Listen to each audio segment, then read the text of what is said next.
Hi everybody, and welcome to my final pitch for Necropolis. This is a tower defense game where the players play as the new kid in town who has to defend themselves from hordes of bullies. Eventually, through the players' struggles, their ancestral powers of necromancy awaken so that they can exact revenge and continue on to rule the world. This game has all the traditional tower defense mechanics, such as building towers, employing tactics to set up choke points, earning resources to use on units, etc.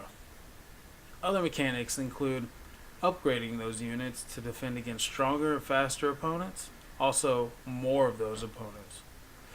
A unique mechanic of this game is the on-use ability to temporarily transform any of the player's units into abominations. To create abominations, the player will need to have the type of unit they wish to change on the field, and have progressed far enough through the story to have that ability. Players must use their necromantic energy, which is generated over time and by eliminating enemy forces.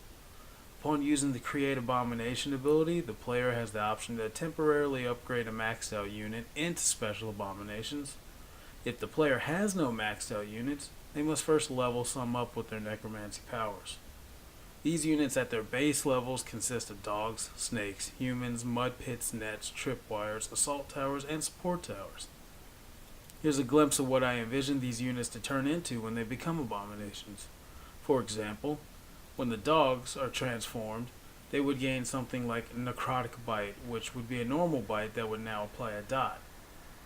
When humans are transformed, they would be able to do something like a Pestilent Strike, which would cause the target of that strike to contract debuff, and if it is killed with that debuff on it, it would melt into a plague pool which would damage any enemy inside of it.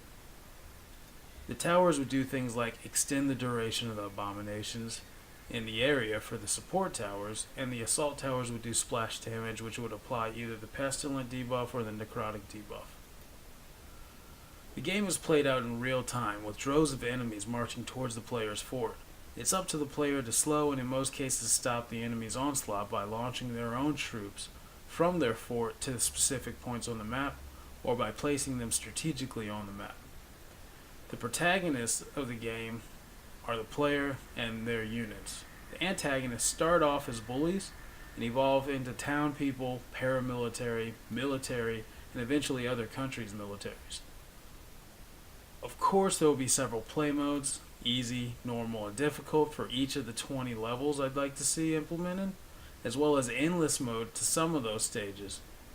Players win by preventing the enemy from destroying their fort, or by completing the side missions in each level. Players, of course, lose by letting their fort be overrun and destroyed. Similar games are the Kingdom Rush series, Hellfire Tower Defense, Royal Defense, and several others.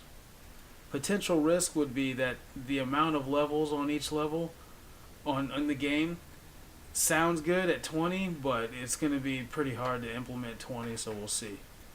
Getting the endless mode to function properly, implementing the various difficulty levels, it's going to be a challenge, and finally getting the side missions on top of all of that could result in some headache. Thank you very much for watching my pitch. Have a good day.